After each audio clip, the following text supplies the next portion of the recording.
Are we done now? Have we talked enough about the idea that Kevin had bad feelings about him? Does that make things clearer for everyone? And this week is when he is supposed to start for the first time. We're also keeping an eye on how that Hawaiian leprechaun is doing. This week is very important. We need to watch their strategy because Shedeur Sanders is starting for the first time, how they're getting him ready, and what the practice schedule will be like. We expect to learn more about developments over the course of the week. We got some news today about things that Stefanski and Shedeur are doing, as well as some video from other sources. There is no point in putting Shedeur down. This would only make things worse and not make any sense. But I will leave that part open to the group's understanding that everyone knows and agrees that he can't and won't say anything bad about Shedeur. If he just says something nice, everyone can move on, which is good for Kevin Stefanski in the end. That being said, I do think that a big change happened late in the season.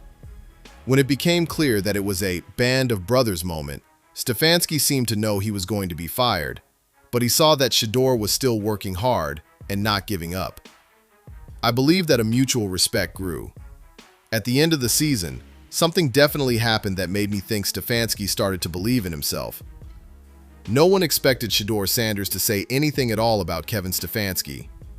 The plan was to stay quiet, act professionally, let the NFLPA grades speak for themselves, and focus on building for the future. But when the NFL started a formal investigation into Stefanski's comments after he was fired, and the league decided that the situation was serious enough to need written proof and formal responses, Shedeur Sanders did something that no one in that room was ready for. He brought proof. Real, documented, time-stamped proof that completely changed the story of what had happened at the Cleveland Browns facility. The investigator stopped talking. The office of the league went quiet. Kevin Stefanski, who thought the interview was just a chance to say nice things about a former player, suddenly realized that he had entered a situation that was much more important than a media appearance. I don't know where that story came from, Andy. That made-up story that says the two don't get along? I mean, it's clear that a rookie quarterback who was picked in the 5th round needed to get better. Yes, and I think there were times during training camp when Kevin got upset because he thought Shedeur wasn't working hard enough. And by the way, I don't think you were there late in the season, but I asked. I believe that a lot of people are getting a specific meaning from what Shedeur said about Kevin Stefanski's firing. I don't know if a lot of people are, but I am. And I think that's why it's funny to me. I'm thinking, is everyone else hearing what I'm hearing? And the idea that people wanted a big show. I don't know what they wanted. Did people want him to act like Shelby Harris, who cried in the locker room and called him the best coach he had ever had? Yes. Did you want something like Dean Jones? His answer is that things will happen, and that's fair. Welcome back, everyone. I want to carefully set the scene for this conversation because the details I'm about to share will make more sense once you understand the whole story of how we got here. Shedeur Sanders giving the NFL investigation documented proof is not something that happened by chance. It is the last move in a series that started months ago at the Cleveland Browns facility. Every part of this story is true, backed up, and officially recorded. So, let's go back to the start. Before we can talk about what Shedeur brought into the investigation room, we need to know why the investigation started in the first place. And it starts with the interview Kevin Stefanski gave after he was fired. The one where he sat down in front of the cameras and suddenly realized how much he loved and appreciated Shedeur Sanders, which he apparently couldn't do for the whole NFL season when it would have really mattered. His exact words from the interview were, "I love Shedeur. I love coaching him. Seriously, he has the right makeup for this game. He was wired the right way. He's a young player who is getting better, and I'm rooting for him." At first glance, that sounds like a coach who has been fired, being nice to a young player. It's almost sweet, the kind of thing you would say in an exit interview without thinking twice. But this is the most important part that changed everything. The NFL has rules about how former coaches can talk to current players on active rosters. The league starts a review when these protocols show that a breach might have happened. And if the review finds enough evidence to warrant a more thorough look, It moves up to a formal investigation. The interview with Stefanski set off this flagging, which led to the start of the investigation, with both sides being asked to provide relevant documents. Stefanski's camp probably got ready what they thought was right. This is normal procedure, and they framed the comments as nothing more than honest postseason thoughts from a former coach who respected his quarterback. Shedeur Sanders then came in with a folder. Kevin Stefanski had already talked to the press about Shedeur Sanders, how he was getting ready, what he needed, and everything else. And, like Kevin Stefanski usually does, he didn't go into too much detail. I think he's excited about the chance, but he's very focused on the work that needs to be done. As you can imagine, every player has a lot of pressure on them, especially the quarterback. So he's working hard. He's getting ready for his time. This is where I need to connect the made-up story with the real world. What Shedeur showed in that room didn't just appear out of nowhere. It came from a time when there were many real, verifiable, and publicly recorded events that, when put together, make a clear picture. Start with the month of silence. This is written down. Many reporters and analysts who covered the Browns last season noted and reported a long time when Kevin Stefanski never mentioned Shedeur Sanders by name in press conferences or other media events. Not once, not a mistake. It was a clear, long-term pattern of omission that anyone who was paying close attention in real time could see. If you're the head coach of an NFL team and your quarterback, even a backup or a developing player, isn't mentioned for a whole month of public media sessions, that's not an accident. That is a choice that was made on purpose. And choices leave behind records. There are transcripts of those press conferences. Every word, spoken or not, that an NFL head coach says in a media availability is recorded, time-stamped, and stored. If you look through those transcripts and find every time Shedeur Sanders was noticeably missing from the coach's vocabulary while he was still on the team, you will see a pattern of behavior that goes against everything he said in that interview after he was fired. I love Shedeur. He has the right makeup. I'm rooting for him. Okay, then say his name at a press conference when he is your player. It won't cost you anything, but the chance to show that a young quarterback on your roster exists and should be talked about in a professional way. Shedeur brought the transcripts, which say otherwise, but that's only the first layer of what sources say was in that folder. The press conference transcripts are the easiest part of the evidence package to understand. What happened next, the game data, is said to have made the investigation room really quiet. Specifically, and this is where it gets really important, a detailed look at the Browns' performance metrics when Shedeur was on the field and when he wasn't. A statistical comparison between a Cleveland offense with Shedeur Sanders as quarterback and one without him, showing win-loss record, offensive efficiency stats, third down conversion rates, and red zone productivity. The two offenses are shown side by side in a way that makes the case without needing any words of explanation. In the summer, I talked to Kevin about Shedeur and Dylan to see how they were doing before camp. Kevin never said anything bad about Shedeur during that conversation. He backed up what I told you before. He probably needs to put in a little more effort. These are the things he needs to work on. He is a first-year quarterback. We see room for growth, and we'll see how it goes. And people have turned this into something else, but these numbers show what they really mean. Again, this is based on real performance data from last season, when Shedeur finally got his chance and played well at the end of the season. The Browns started to win games. That's not a story. It's a fact that many reporters, analysts, and media figures who covered Cleveland last season have said on record. The offense got better, and the team got better.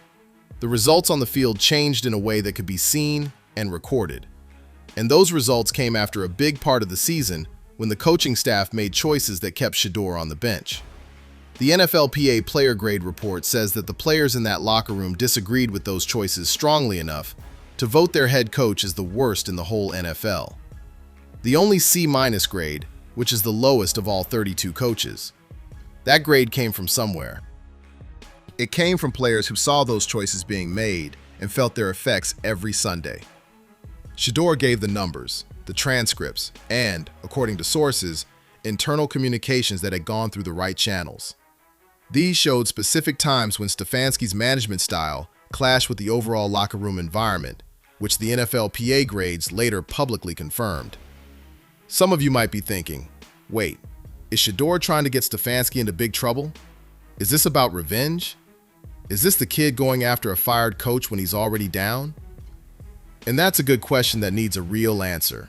So, here's the new way of looking at Shedeur's choice to take part in this investigation that I think will change how you see it.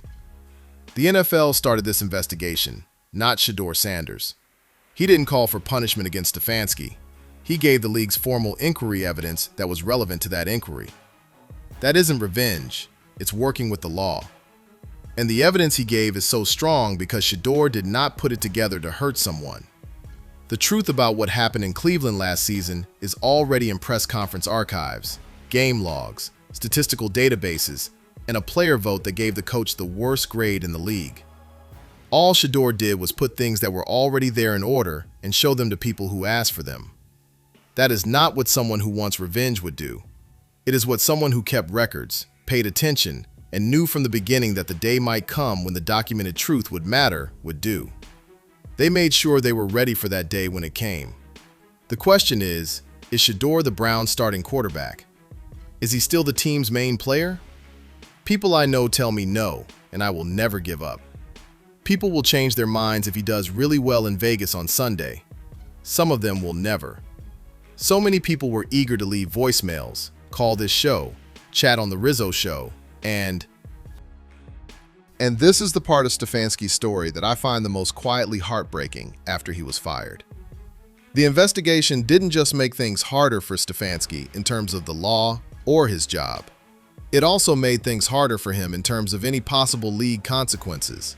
It made it hard for him to tell the story he wanted to tell about his time in Cleveland. I loved coaching Shedeur. He was wired the right way.